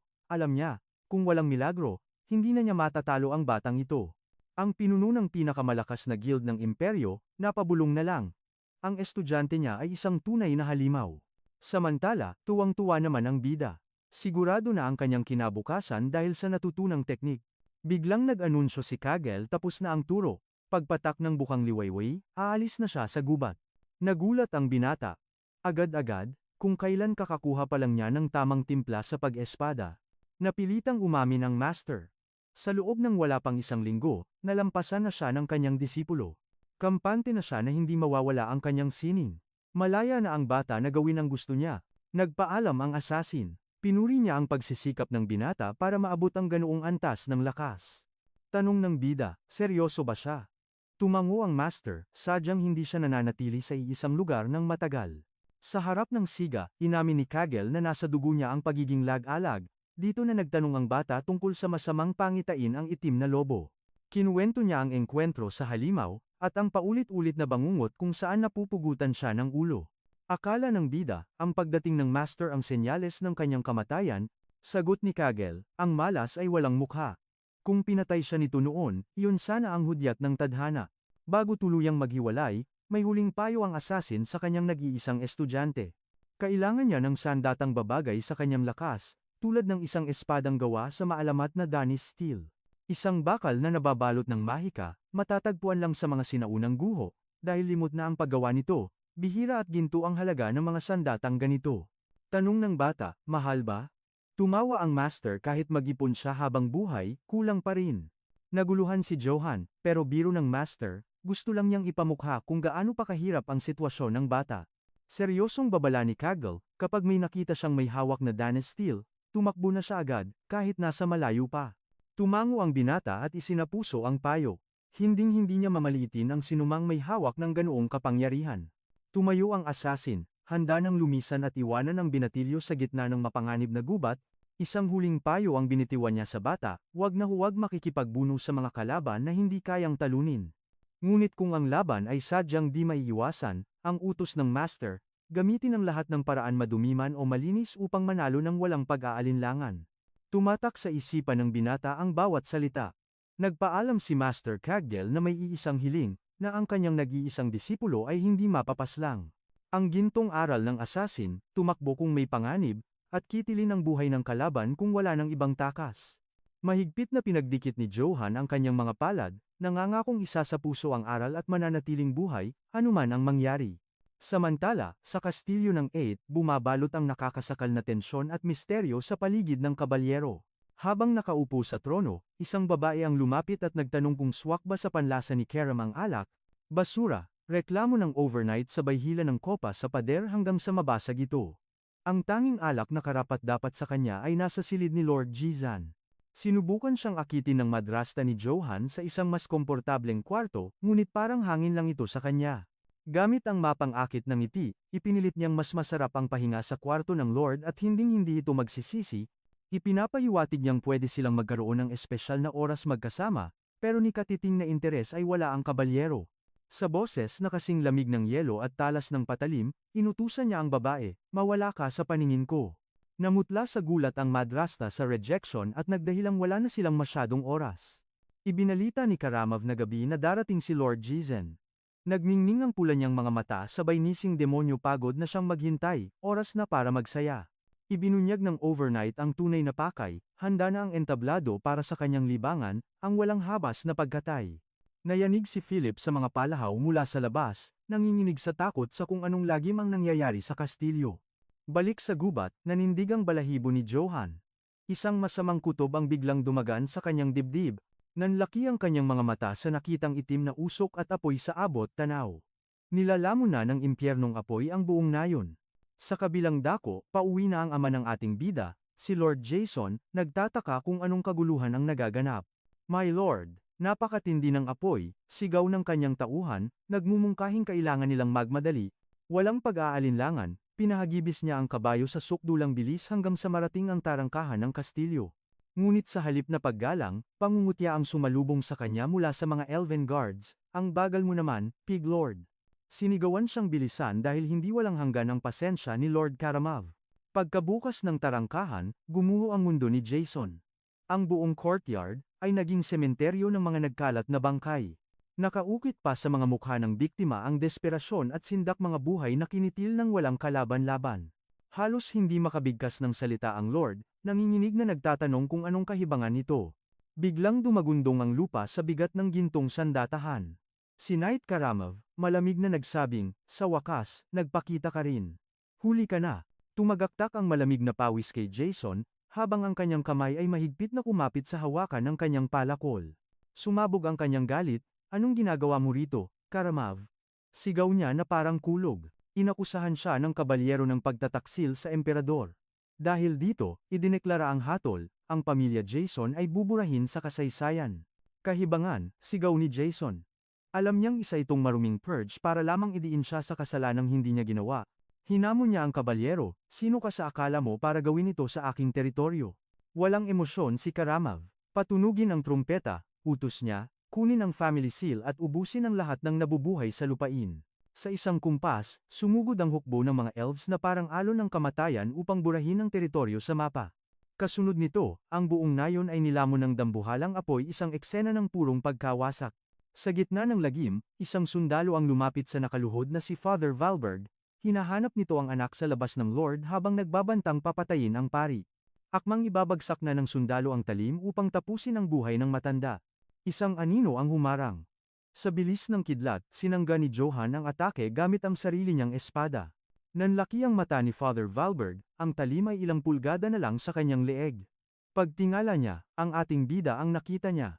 Anong nangyayari rito? Tanong ni Johan. Sagot ng pari, nagwala na ang hukbo ng emperador at naghahasik ng lagim.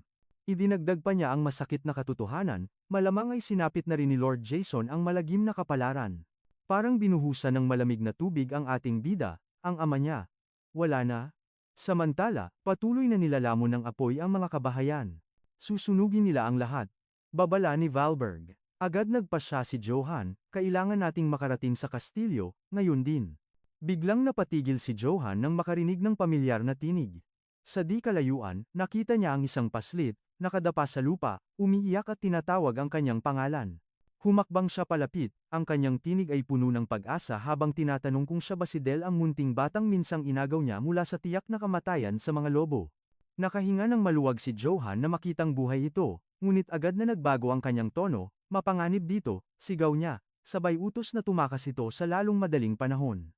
Subalit sa isang iglap, nanlaki ang kanyang mga mata sa lagim na bumungad sa likuran ng bata. Ang ama ni Del, tinamaan ng palaso habang ginagawang pananggalang ang sarili kasunod ang nakakabinging tili ng kanyang anak. Nanigas ang ating bida, hindi makagalaw sa pinaghalong gulat at nagpupuyos na galit habang nasasaksihan ang malagim na eksena. Bumalik sa kanyang alaala ang imahe ng ama ni Del, isang simpleng tao na walang ibang hangad kundi ang protektahan at itaguyod ang kanyang nag-iisang anak. At ngayon, nasa harapan niya ang madugong resulta ng duwag at walang awang pag-atake sa kanilang mapayapang nayon. Hindi lang yon, sunod-sunod na pumasok sa kanyang isipan ang mga pamilyang dating namumuhay ng tahimik at masaya, ngunit ngayoy winasak ang kapayapaan at humantong sa marahas na katapusan. Naalala niya ang mga kalalakihang nagtatawanan at nag-iinuman sa taberna, nagdiriwang ng buhay, ngunit ngayoy mga bangkay na lamang na nakahandusay sa malamig na lupa. Sa nakikitang lagim, nagngit-ngit ang mga ngipin ng ating bida, ang puot ay tila bulkang sumasabog sa kanyang dibdib. Nang masulyapan ang munting kamay ni Del sa katawan ng ama, nabuo ang isang mabigat na desisyon. Humarap siya sa bata, ang kanyang tinig ay seryoso ngunit malumanay, sumama ka kay Father Balberd, siya ang magliligtas sa iyo. Walang pag-aalinlangan, tumayo ang ating bayani at nagsimulang maglakad patungo sa gitna ng naglalagablab na impyerno ng digmaan. Desperadong sumigaw ang pari, nagmamakaawang huwag siyang tumuloy at tumakas na lamang, ngunit tila bingi ang ating bida, hindi siya huminto at binaliwala ang babala. Itinaas niya ang kanyang paningin at doon, tumambad sa kanya ang isang kasuklam-suklam na tanawin, isang bagay na nakatusok sa dulo ng isang poste. Ang mundo ay tila huminto sa pag-ikot, dahil ang ulong nakabalandra para makita ng lahat ay walang iba kundi ang kanyang ama, si Jason Gon. Isang karatula ang nagpapahayag na ang Duke ay pinaslang dahil sa pagtataksil sa emperador, kasama ang banta na sinumang mga has humawak sa bangkay ay daranas ng parehong parusa. Nakatayo ang ating binata sa gitna ng katahimikan, pilit na pinoproseso ang bigat ng pagkawala ng kanyang ama at ang pagkaubos ng bawat nilalang sa nayon. Sa kabilang banda, napansin siya ng isang sundalong Elven. Anong ginagawa ng isang illegitimate na katulad mo sa lugar na ito? Asik nito. Napahalakhak ng may panghahamak ang kanilang pinuno, akala'y tumakas na siya, bumalik ka ba para salubungin ang sarili mong kamatayan? Walang salita, sumugod ang ating bayani na parang kidlat.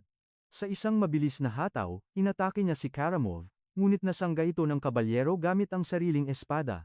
Ang pagbabanggaan ng kanilang mga sandata ay lumikha ng pagsabog ng mga tilamsik ng apoy sa tindi ng lakas, ngunit hindi kinaya ng espada ng ating bida ang puwersa ng kalaban, nagsimula itong mag-crack hanggang sa tuluyang mabasag at madurog sa maliliit na piraso.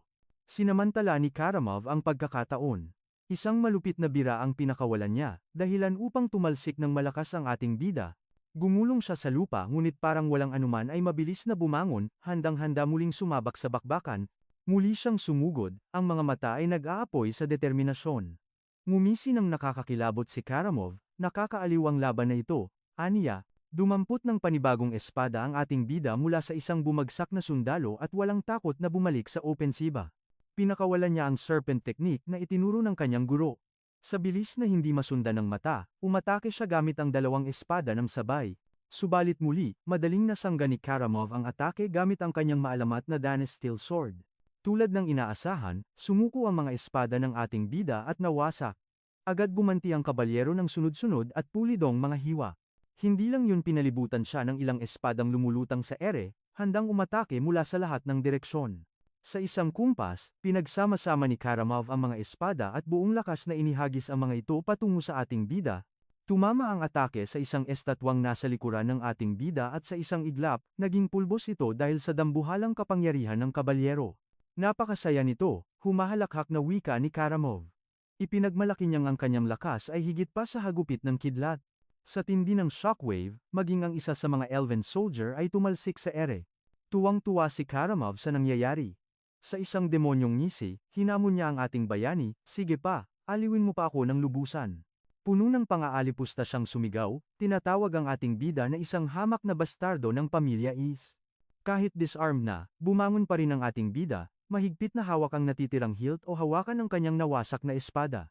Humanda si Karamov para sa isa pang banat gamit ang higanteng gintong espada, Walang awa niyang tinamaan ng direktang blow ang dibdib ng ating bida. Sinubukang dumepensa ng ating bida gamit ang retaso ng espada, ngunit walang silbi, sa lakas ng dagok, tumalsik siya sa malayo nang walang kalaban-laban. At muling bumagsak si Johan sa lupa, duguan at tila tuluyan ng nagapi.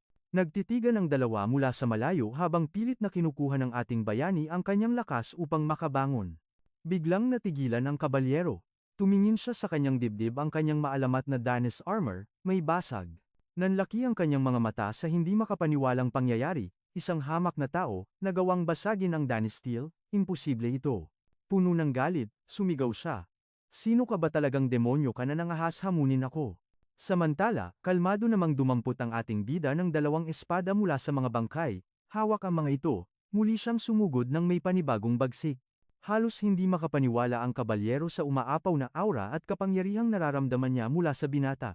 Sa isang iglap, nagpakawala ng sunod-sunod na atake ang ating bida, pero para kay Karamov, isa lamang siyang halimaw na walang utak na basta-basta na lang humahampas. Walang kahirap-hirap, sinalag ng kalaban ang bawat bigwas ng ating binata, na parang nagpapahangin lang. Ibinuhos na ng bida ang lahat ng lakas niya, pero hindi man lang natinag ang kabalyero. Agad namang ginamit ni Johan ang serpent technique upang mabilis na umatras at makahanap ng tiempo. Tama ang hinala ni Karamov, ang batang ito, hindi marunong dumepensa ng tama. Kitang-kita niya na puro instinto lang ang gamit ng ating bida at walang halong pulidong teknik. Pero sa likod ng mga mata niya, alam niyang delikado ang bata, kailangan na niya itong tapusin bago pa lumala ang sitwasyon. Gamit ang watawat ng kanyang ama, gumawa ng distraksyon ang ating bida laban sa Golden Knight. Bumagsak ang pulang bandila, at sinamantala ito ng binata para sumugod, walang awang niyapakan niya ang simbolo, dahilan para magalit ng husto ang mga kawal na duwende. Isang malakas na sigaw mula sa kanilang pinuno ang nag-utos na patayin na ang ating bida ngayon din. Nag-alab ang mata ng ating bida sa galit. Sa isang mabilis na hiwa, lumipad ang ulo ng sundalo habang sumisigaw sa takot. Ni hindi man lang ito nakapanlaban, at bumagsak na lang ang katawan niyang wala ng buhay. Isa pang kawal ang sumugod ng pasigaw, pero walang habas siyang hinati ng ating bida sa gitna. Umaalingaw-ngaw ang sigaw ng mga duwende habang nagpapatuloy ang madugong paghihiganti, naglakad ang ating bida sa gitna ng apoy at pagkagunaw ng nayon. Napaisip siya, bakit nga ba siya patuloy na lumalaban at naglalakad patungo sa kastilyo ng kamatayan? Samantala, yakap-yakap ni Father Valberg si Del, alam niyang kailangan nilang tumakas, dahil ang pagpunta sa kastilyo ngayon ay siguradong kamatayan lamang. Bigla na lang, may tumawag sa pangalan niya. Sa kanyang pagkagulat, ang kapatid niyang si Philip, buhay pa pero tadtad ng sugat. Lumapit ang ating bida, puno ng pagtataka kung bakit bumalik pa ang kapatid sa impyernong ito. Takbo! Ang bulong ni Philip. Ang pananatili roon ay magdadala lang sa kanila sa hukay. Gamit ang huling patak ng kanyang lakas, inalis niya ang kanyang helmet at iniabot ito sa ating bida. At sa huling hininga, pumanaw si Philip, at naiwan na namang mag-isa ang ating bida sa gitna ng digmaan. Bumalik sa alaala niya ang turo ng ama, alamin ang lugar niya, naalala rin niya ang payo ng kanyang guro, tumakbo kapag alanganin. Alam niyang halimaw ang Emperor's Knight. Pero may isa pang leksyon ang kanyang assassin master na hindi niya malilimutan, kapag hindi na maiiwasan ang laban, kailangang tapusin ang kalaban. Nang walang ititirang buhay. Hawak ang alaalang yon, sinabi niya sa sarili, ito na ang oras para kumilos. Puno ng bagong tapang, tumayo ang ating bida. Nag-iisa siyang pumasok sa kastilyo, bitbit ang espada at ang bigat ng kanyang misyon. Nagulat ang mga sundalong duwende sa biglaang paglitaw niya. Anong ginagawa ng gagong yan dito? Nasaan ang mga guwardidya? Ikinuyom ng bida ang kanyang kamao at umalingaw-ngaw ang kanyang sigaw Karamov. Lumabas ka! Isang malupit na suntok ang pinakawalan niya, at sumabog ang ulo ng isang kawal. Hinamon niya si Karamov na magpakita na. Yumanig ang lupa sa kanyang pagpadyak, suot ang basag na helmet, hinarap niya ang kapalaran ng may matalim na tingin. Sa dilim, makikita ang espada ni Karamov na tumutulo ang dugo, habang umiilaw ang mga sinaunang marka nito. Napangisi ang kabalyero, balita ko, nakatakas ang isa sa mga anak ng pamilyang iyon. Naalala niyang ito si Johan, ang batang humarang sa kanya noon, pero sagot ng ating bida, wala siyang panahon para sa formalidad. Ituring mo na lang akong isang tao. Nagigil na sa pagmumukha mo. Tumawa ng mapanguyam ang kabalyero, dapat tumakbo ka na lang, walang kwenta ang buhay mo. Itinaas niya ang kanyang umiilaw na espada, kung atat ka ng mamatay, pagbibigyan kita sa huling pagkakataon. Nag-alab ang mata ng ating bida at sumagot, yan din mismo ang iniisip ko. Sumugod ang kabalyero upang tapusin na ito. Muling nagtagpo ang kanilang mga espada sa isang banggaan ng lakas at galing. Sa isang mabilis na hataw, tumalsik ang helmet ng ating bida. Pugot na ang ulo mo, bata. Buong puwersa na sanang itutumba ni Karamov ang binata, nang bigla siyang natigilan, may kakaiba. Ang serpent technique. Bumalot ang nakasisilaw na asul na liwanag sa espada ng ating bida. Ang enerhiya ay nag-anyong isang dambuhalang asul na ahas na handa ng manuklaw. Sa pulang braso ng kabalyero. Napakalakas ng impact kaya't maging ang maalamat na Danish armor ay nagsimulang mabitak. Walang kawala. Tumagos ang espada ng bida diretso sa dibdib ng kalaban. Napasigaw sa sakit at gulat si Karamov. Hindi siya makapaniwala sa nangyari. Sa mata ng kabalyero, naaninag ang kamao ng ating bida. At walang ano-ano, isang malupit na suntok ang dumapo sa mukha ng Golden Knight. Yumanig ang buong pagkatao ni Karamov sa lakas ng tumamang birada, at sa sobrang tindi ng puwersa, sumabog at nagkawatak-watak ang helmet ng kabalyero. Napahiyaw sa matinding paghihirap si Karamov habang nanunuot sa kanyang buto ang bagsik ng atake ng binata, bumitaw ang kanyang espada at bumaon ng malalim sa batong sahig ng courtyard.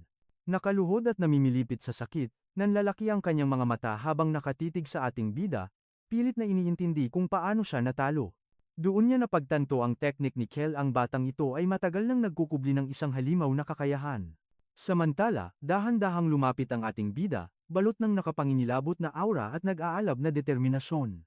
Napaduwal ng dugo si Karamov, senyales na wasak na ang kanyang loob, isang maitim na likido ang kumalat sa sahig, tanda ng kanyang nalalapit na katapusan. Walang tigil ang kanyang pag-ubo, halos hindi na niya makayanan pang manatiling nakatayo sa gitna ng laban. Suot ang helmet ng kanyang kapatid, tinignan siya ng ating bida ng may malamig at matalim na tingin. Ubos na ang lakas, tuluyan nang bumagsak si Karamov sa kanyang mga tuhod, nilapitan siya ng binata at seryosong tinanong kung bakit kailangan niyang gawin ang karumal-dumal na bagay na iyon sa kanyang mga tao. Sumagot ang talo ng kabalyero, lahat daw ng ito ay alay niya para sa kadakilaan ng kanyang kamahalan, ang emperador. Iginiit niyang nasa panganib ang Holy Empire at ang emperador lamang ang makakapag-ayos ng lahat. Ipinagmalaki pa niya ang kanyang espada, ang tinaguriang Karma of Sword. Kahit hirap na hirap, patuloy pa rin siya sa pag-ubo ng dugo habang nakalugmok sa lupa. Bigla siyang humalakhak at sinabing humahanga siya kay Johan. Sa dinami-rami ng kanyang laban, ngayon lang siya nakaharap ng ganito kalakas. Dahil dito, inalok niya ang binata na sumanib sa imperyo, ang galing tulad niya ay kailangan ng kamahalan. Nangako siya ng walang hanggang karangalan at ton-toneladang ginto mula sa yaman ng imperyo. Bibigyan din siya ng malawak at matabang lupain na pamumunuan, at mismong ang emperador ang magkakaloob sa kanya ng titulong knight. Inaaya niya itong maging espada ng emperador. Nanatiling tahimik ang ating bida, tila pinagninilayan ang nakabibighaning alok. Sa isip niya, ito ang buhay na matagal na niyang pinapangarap, ang maging mayaman at makapangyarihan, ngunit nakapagtataka. Nasa harap na niya ang lahat ng gusto niya, pero wala siyang maramdaman kundi nag-aapoy na galit. Sa isang iglap, tinanggihan niya ang alok. Labis na ikinagulat ni Karamov ang kanyang narinig. Hindi niya maunawaan ang pagtanggi ng binata, sumigaw ang ating bida na hindi lang kapatid niya ang kinuha nito, kundi pati ang lahat ng kanyang nasasakupan. Puno ng panghahamak na nagtanong ang kabalyero kung ang mga commoners ba ang tinutukoy niya, hindi siya makapaniwalang tatanggihan siya dahil lang sa mga ito. Sa isang malademonyong ngisi, nagngit-ngit ang kanyang ngipin at sumigaw na balewala ang buhay ng mga iyon dahil sila ay mga insekto lamang. Ipinagsigawan ng kabalyero na ang mga mahihina ay nabubuhay lamang upang dumanak ang kanilang dugo para sa mga malalakas. Sa narinig na iyon, nagtagis ang bagang ng ating bida at bumalot ang dilim sa kanyang mukha. Humingi siya ng tawad sa kanyang guro, dahil sa pagkakataong ito, ibubuhos niya ang lahat at walang ititirang awa. Gamit ang buong lakas, sumugod ang ating bida para sa huling hataw. Dumapo ang kamao sa helmet ng kabalyero at sumabog ito sa tindi ng impact. Sa mahigpit na kuyom ng kanyang kamao, ipinakita ng binata ang bigat ng kanyang loob sa mapaminsalang suntok na iyon. Sa gitna ng kadiliman, nagtilamsikan sa bawat direksyon ang mga pira-pirasong bahagi ng helmet. Hindi kinaya ng kabalyero ang atake, bumagsak ang kanyang kamay, wala ng buhay, sugatan man ang kamay ng ating bayani, nakuha naman niya ang tagumpay. At doon, nakatayo ang ating protagonista sa harap ng bumagsak na katawan ng Golden Knight. Pagod na lumingon ang binata, ngunit may lakas pa palang magsalita ang kabalyero, tinawag siyang hangal dahil sa hindi pagtanggap sa alok. Nagbanta ito na wala ng atrasan ang ginawa ng ating bida, winasak niya ang espada ng emperador nang talunin niya ang pinakamalakas na kabalyero nito. Dahil dito, ang buhay niya mula ngayon ay mapupuno ng walang katapusang pagdurusa at lagim. Gayunpaman, hinarap siya ng ating bida ng may matapang at walang takot na tingin. Sa kanyang huling hininga, tuluyan ang bumigay ang katawan ng kabalyero. Nakahandusay siya ngayon sa gitna ng apoy at pagkawasak. Upang mabuhay sa mundong ito, noon ay pera lang at wala nang iba ang nasa isip niya. Ngunit ngayon, habang tumutulo ang pulang likido mula sa kanyang kamao, nakahanap siya ng bagong layunin. Naalala niya kung paano inubos ng mga halang na kaluluwang iyon ang lahat ng tao sa kanyang teritoryo at tinupok ito ng apoy. Kahit pabaliktarin siya ng mundo, ginawa lang ng ating bida ang nararapat. Sumpain man siya ng lahat, hinding-hindi niya pagsisisihan ang kanyang desisyon. Ito ang simula ng kanyang bagong paglalakbay at panibagong landas tungo sa